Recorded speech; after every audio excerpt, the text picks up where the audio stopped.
não cometa esses erros durante uma concretagem aí na sua obra. Fala galera do trecho, beleza? No vídeo de hoje eu vou comentar com vocês os 3 principais erros mais cometidos pelos profissionais da construção civil durante uma concretagem. E depois dessas 3 dicas, eu vou dar uma dica adicional, que é a que eu acho que é a mais valiosa desse conteúdo, que é a dica que eu chamo dica barra de ouro, que vale mais do que dinheiro. E na dica barra de ouro de hoje, eu vou apresentar para vocês uma ferramenta muito importante de controle.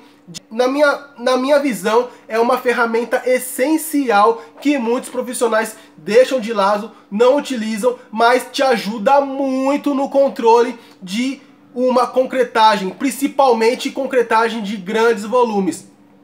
E se você gostou aqui do tema desse vídeo, já vai deixando o seu like e a gente se encontra logo mais depois da vinheta.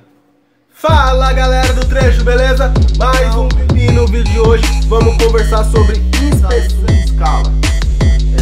Com relação ao que a gente utiliza aí no nosso dia a dia. E antes de a gente entrar no conteúdo desse vídeo, se você é uma pessoa que se interessa por assuntos relacionados à construção civil, eu vou pedir para você se inscreva aqui no canal, ative o sininho, porque toda semana eu posto vídeo relacionado à construção civil aqui nesse canal e com certeza algum desses vídeos vai lhe interessar. Então, sem mais delongas, vamos para o tema desse vídeo. Eu vou já começar aqui pelo primeiro erro mais cometido pelos profissionais da construção civil durante uma concretagem, que é não conhecer as características adequadas do concreto para a concretagem de uma determinada peça. O que significa isso? Gente, como você vai fazer uma concretagem, a galera acha que pedir concreto é só pedir conforme a resistência que está no projeto. Mas não. A resistência é um dos itens de um monte de itens que tem na característica do concreto. E você tem que levar em consideração não só essa característica, não só a resistência.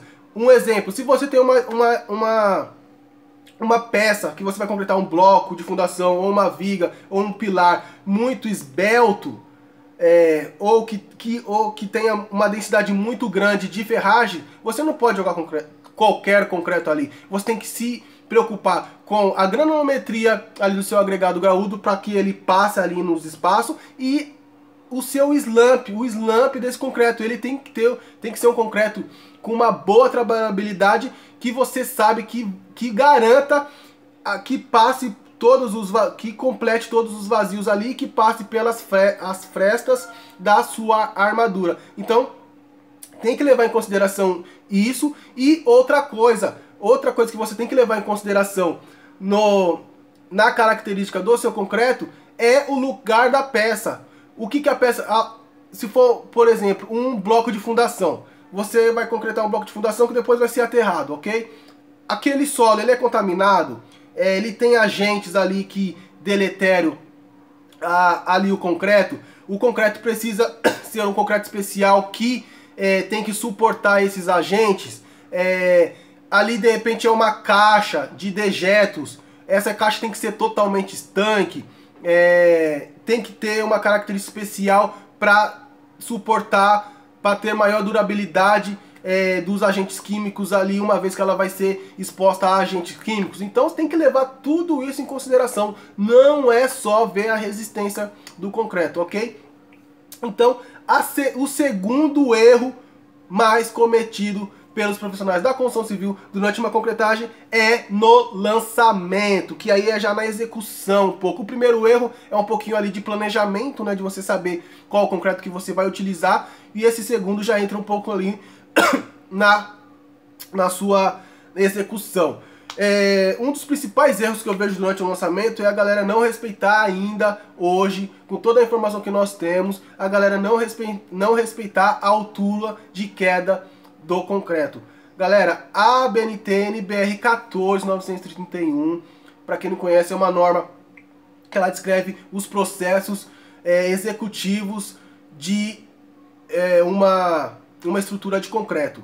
E ela prevê lá, ela indica que você não ultrapasse a altura de queda durante o lançamento de concreto, uma altura de 2 metros. Ela não é que ela seja proibido, mas ela diz que você não deve, que deve priorizar não fazer, tá? E por quê? Porque se você lançar ali o concreto com altura superior a 2 metros, ele tem a tendência de desagregar durante a queda, porque a brita é mais pesada, ela vai cair primeiro e depois vai cair os demais componente do concreto, e ali o pé vai ficar ali, normalmente fica no pé aquelas bicheiras. Então se você porventura precisa concretar um pilar que ele é maior do que 2 metros, faça uma janela para você lançar por ali, aí você adensa direitinho e tal, e vai subindo, tampa a janela e continue a sua concretagem. Essa é a melhor forma de você lançar um concreto com altura de queda superior a 2 metros,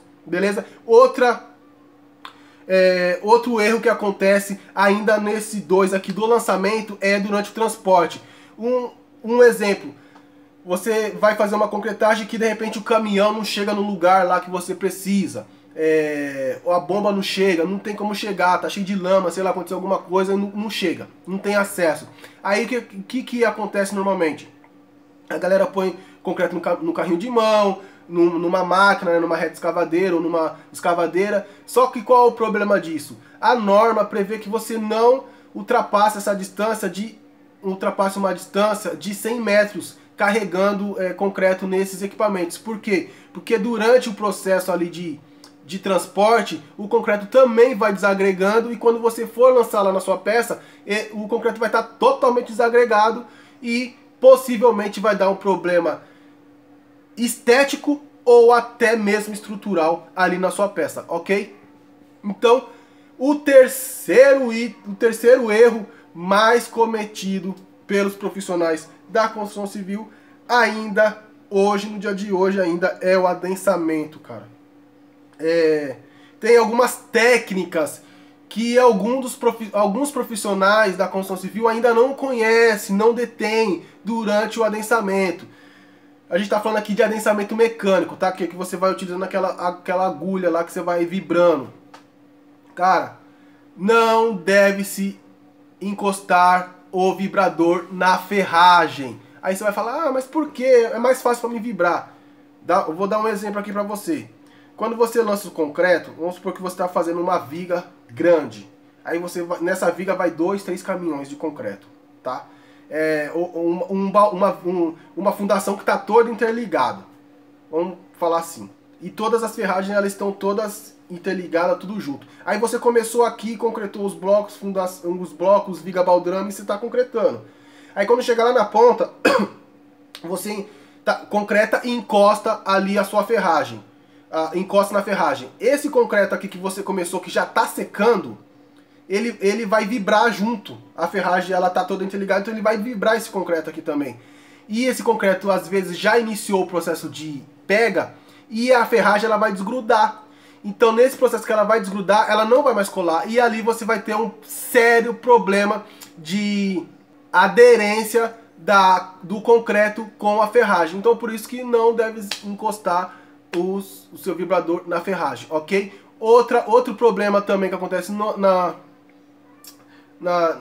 durante o adensamento ali para vibrar o concreto a galera ainda não sabe o equipamento correto para vibrar. Por quê? Para quem não sabe, aquele vibrador ele tem vários diâmetros. Ele tem de 30, tem de 45, tem de 60, e a galera não sabe ainda por que é isso. E eu vou explicar aqui nesse vídeo para você. O de 30 significa o quê? Que ele vibra até 30 centímetros de diâmetro ali ao redor dele. Então, se você tem uma peça muito grande, é o ideal que você não utilize esse, né? Porque senão você vai ter que vibrar mais.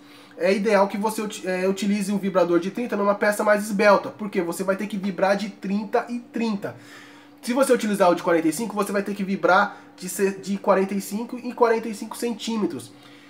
Para peças maiores, um bloco de fundação, sei lá, de 1 metro por 1 metro, ou 2 por 2, é ideal que você utilize o vibrador maior, o de 60, porque você vai vibrar de 60 e 60 centímetros. E uma coisa que a galera faz muito errado também é lançar o concreto numa altura muito grande e depois vibrar. a camada de adensamento não deve ser superior a 3/4 da altura da sua agulha. Ou seja, se você tem uma agulha de 1 metro, você não pode lançar uma camada superior a 75 centímetros. E a galera, o que a galera faz? Enche quase que tudo, depois mergulha o vibrador lá no fundo e vem puxando. Isso não é legal. Não consegue fazer o adensamento bacana, o adensamento ideal ali do seu bloco de fundação ou de qualquer outro elemento estrutural, ok? E agora, para quem ficou até aqui, até o final desse vídeo, eu vou dar a dica de ouro, a dica barra de ouro, né?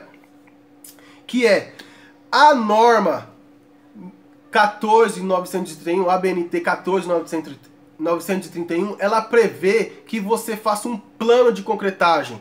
E muitos dos profissionais não utilizam esse plano de concretagem e muitas das vezes nem sabem que precisam, nem conhecem. Eu já cheguei em obra que eu fui apresentar o plano de concretagem, fui cobrar o plano de concretagem e os profissionais nem sabiam o que era, nem sabia que precisava e até achavam que eu estava inventando. Mas eu mostrei que é necessário porque a norma prevê esse plano. Mas o que é esse plano?